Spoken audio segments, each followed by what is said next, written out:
around Australia through the NIRS. This is 4K1G and broadcasting through your computer on 107.7 FM.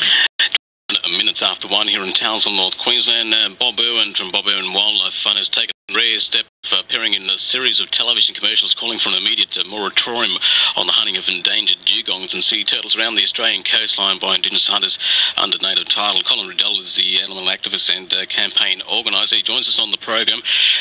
Colin, thanks for joining us on the program today. Well, obviously this is a call for a moratorium. It's been a call that's been called for over the last 12 months.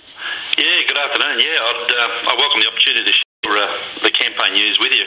Bob Irwin has done a commercial, also Ben Cropp, the documentary maker, also another Australian icon, and James Epong from the Mandurah people. He's also done a commercial, and we're running in 3 states, Queensland, New South Wales and Victoria, to raise awareness about the endangerment of those animals, and that's the purpose of the moratorium. Definitely. Now, this issue was brought up quite some time ago by the state opposition here in Queensland, the Liberal National Party, and Elms, the Shadow Minister at the time, calling for a moratorium. Basically, we saw one held in Cairns, basically not too long. But the issue, in fact, of hunting of endangered dugongs and sea turtles, now, it's been an issue. We've seen the YouTube, in fact, film that's been across the YouTube with hunting up in the top end of Australia.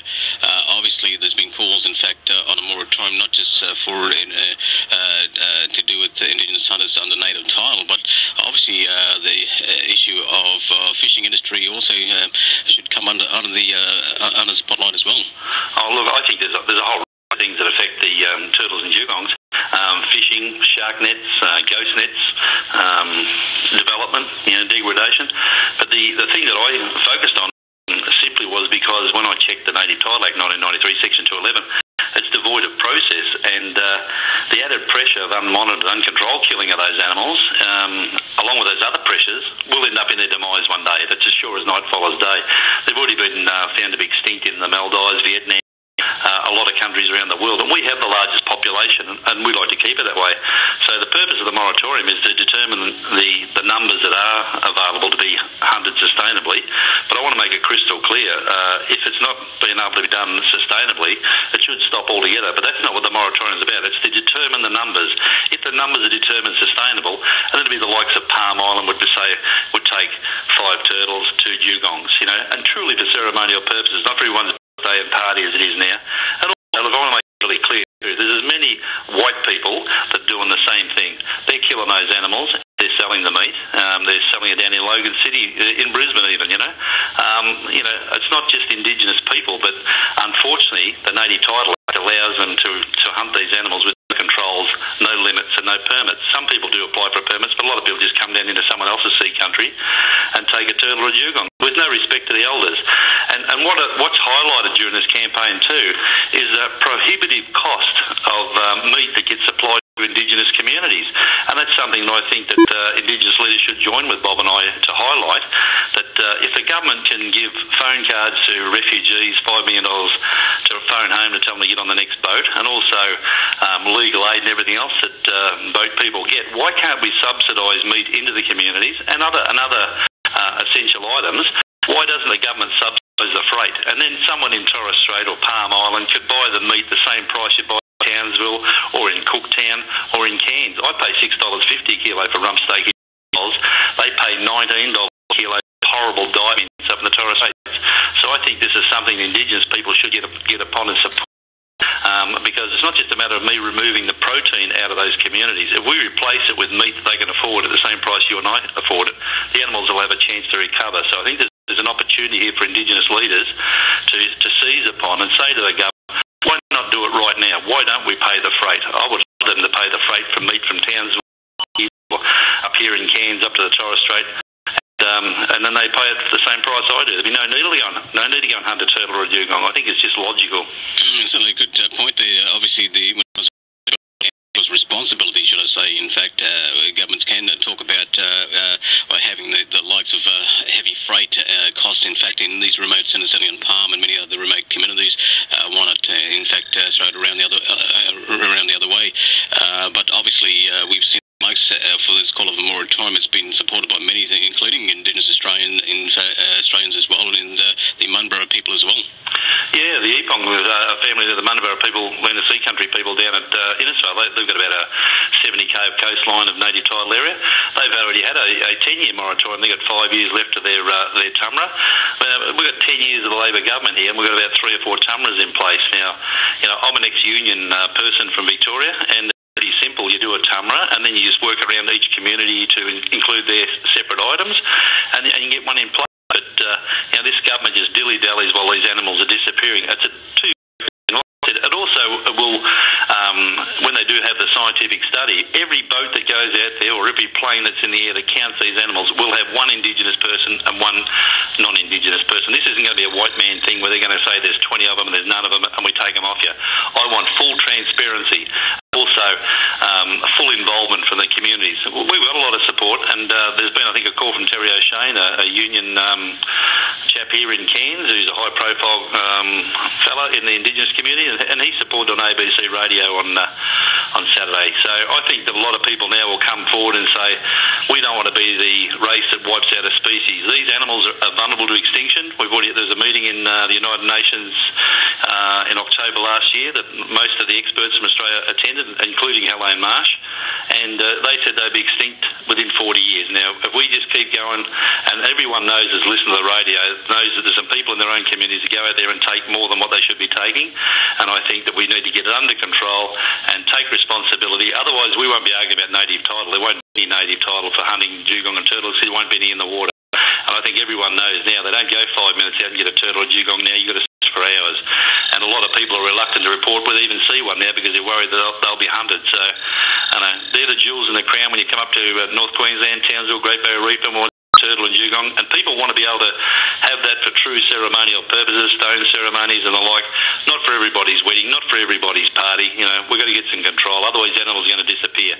And if these big groups come in on top of this, the Pew and the ones that all stay silent now, they will just want it banned completely. I don't want a total ban. I want a moratorium, determine the numbers. If it's sustainable, continue. If it's not sustainable, then it must stop. But let's make sure that's sustainable. Now, obviously, Queensland, the only state in Australia having no cruelty laws in relation to Indigenous hunting. Obviously, we've seen the likes of Bob Irwin, in fact, speaking out, as well as Ben Crop being part of these television series of television commercials being broadcast across the country. But at the end of the day, when we look at Indigenous culture, obviously for many thousands of years, this culture and in every area of the culture has been sustained and balanced, in fact, for many thousand years, yet somewhat yet to be desired to a point, in fact, here in Queensland and certainly in parts of Australia as well. But obviously, at the end of the day, sustainability, balance, this is what it's all about, isn't it? It is that. But also, it is true, Queensland is the only state in the whole of Australia with no animal cruelty provisions for Indigenous hunting. Now, no one in 2011 wants to see a turtle cut up alive. And look, it happened as recently as February this year up the Torres Straits. I had someone that was up there, and they witnessed it, 4 or 5 blows to the head with a rock, then go up to the camp, came back with a wheelbarrow 10 minutes later, then started to cut the flippers off, then the bottom carapace, and it's still flailing alive. A couple of blows with a rock. Now, it nearly made my witness ill.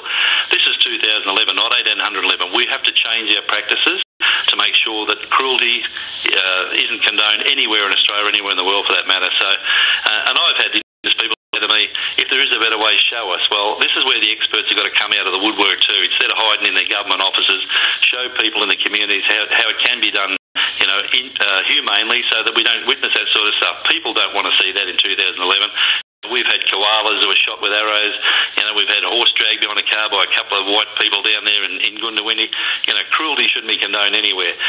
All that Act does, the Animal Cruelty Act 2001, brings Indigenous people in line with everyone else in Australia, but they'll be responsible for cruelty, and I welcome that. I've been one of the main lobbyists for that, because when I found out there was no animal cruelty provision for Indigenous people, no one should be excluded. We want to be one. If we're going to have true reconciliation, we have to be the same, and that's another reason I'm calling on the government to subsidise the freight into these communities. I think it's absolute disgrace the way Indigenous people pay the prices they pay. And like I said, I've got a colour photo, $18.99 a kilo for diet mince I wouldn't give my dog. I worked in abattoirs for 7 years. There was more fat in that packet than I've ever seen in my life. Now if we're going to make people healthy and the communities healthy, they've got to get good quality food into there at a reasonable price. Then there's no reason for anybody to go and hunt a turtle or dugong except for a true ceremonial purpose, and it must be a true ceremonial. You don't have to walk away with a slab over your shoulder. A minor taste of an animal to bring a man into manhood, where some communities do in Western Australia, well, they can have a taste. They don't need to do that. And there was a story you saw, I think, on Message Stick, where it was called the marriage turtle. And the older there, he said, as soon as they catch the first turtle, they have races to get and see how many they can catch. That stuff has to stop. These animals are vulnerable. They don't breed until they're 70 or 80 years old. The dugong doesn't breed until they're 5 to 7 years old. You know, we've got to make sure that these animals are around for everybody, for all Australians, for all time. And I think this moratorium is a really important step in that. And I applaud Bob, and I applaud the Epong, the Mandabara people down there for being brave enough to come out and say it. They'll cop a lot of flack, as I have for the last 2 years. But when people really understand, if these animals disappear, they're not going to blame the non-Indigenous Australians. They're going to blame the Indigenous Australians. And I don't want that to happen. I don't want the animals to disappear. So let's all work together and get this fixed. Definitely. Well, no doubt governments do have a responsibility to play, in fact, as with many stakeholders in this particular issue, and obviously many could reflect back also on the westernisation of culture, which why we see the demise, in fact, and maybe why these sort of things are happening, and not just throughout Indigenous, should I say traditional hunting, in fact, of these particular species, but certainly for, outsiders, including the fishing industries and, illegal fishing nets and so on. So it's a huge issue, in fact, and obviously maybe we need a round table to start off, in fact, before we see a moratorium. Yeah, look, I'd welcome any approach by anybody that's feeding and wants to talk about it, but I'm not going to sit there and get yelled at and say just a white fella trying to, ruin Aboriginal culture. The whole issue is about the sustainability of those two animals, nothing else. If it was just non-Indigenous do it, I'd be just as fervent. But believe me, there are non-Indigenous that are killing them too, and I'm fully aware of that, and I want Australia to know that too. But around the would be fantastic, but we've got to, institute a moratorium, get the government. This government's got its head in the sand. It panders to Indigenous people. It doesn't really look after them. Why don't they look after them? Why aren't they subsidised? Why are those people paying prices? They wouldn't do that in Canberra. Would they pay that in Canberra? Maybe they could with their wages there, but people in the communities don't have those wages. So a twofold thing. And look, I welcome support from anywhere. So where it comes from, I welcome it. As long as everybody has the best interest of the animals and themselves at heart, well, I welcome it. I just think that it's an opportunity that shouldn't be missed. Definitely. Well, it's all about everyone coming together and trying to find a balance on this whole issue here in, of course, Australia. And obviously the commercials being aired in New South Wales, Victoria and Queensland for 2 weeks. And I believe they kicked off yesterday, Steve Irwin Day. Yeah, they did. And look, that was just coincidental. And I had to get Bob's approval of that because he doesn't use Steve's name in any way, shape or form commercially. It just so happened that we started about 3 weeks and the closest date we could get with the time frame of getting commercials done. And I must point out, no one in those commercials was paid 1 cent. And we also raised that money from donations from supporters. And there's a lot more in the kitty, and there's more commercials planned with international celebrities going to back up the calls by Bob and Ben and James and support them. And I mean truly high-profile international celebrities. This isn't going to go away. Look, I welcome any Indigenous leaders to come forward and try and solve it. And I also want to point out Australians, non-Indigenous Australians, are the worst in the whole world for wiping out species. We've wiped out 20. We're the gold medal winners. We got nowhere to hang our hat on. We're the first ones to take Japan to court for whaling 900 whales, and yet we allow our own backyard to be decimated by development, by non-caring people. But this issue is only a tiny issue with Indigenous people, and just happens to be they're the only ones that hunt them legally. So let's make sure there's enough there to truly continue, and then everybody should be happy. Certainly makes sense. Well, many people can find out more. You can head to the website dugonandturtles.webs.com and follow the links and find out further information there. And obviously it's a huge issue. Sustainability balance is really what it's about, and obviously we are living in a different day and age today, and obviously many people and stakeholders have a responsibility in this particular issue. Colin Riddell, animal activist and the campaign organiser. Thanks again, Colin, and obviously it's an issue, in fact, that really needs some more understanding, but needs people to start thinking upon this. It certainly does. Thank you for your time today, and I thank your listeners, and I really want everyone to think about what we're doing. This isn't about making me the Mayor of Cairns or the state member. No one involved in this has any other issue other than saving the animals. I'm 59 years old. I've been there and done that. I don't want to do anything else. I'm passionate about this campaign.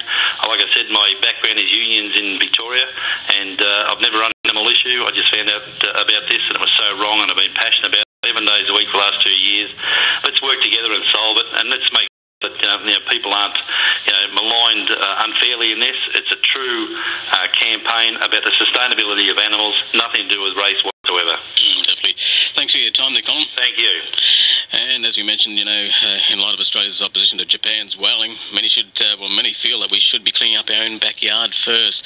I'll be back with more very shortly here on 4K1G. Cape York and the Gulf Country. This is 4K1G. Too deadly.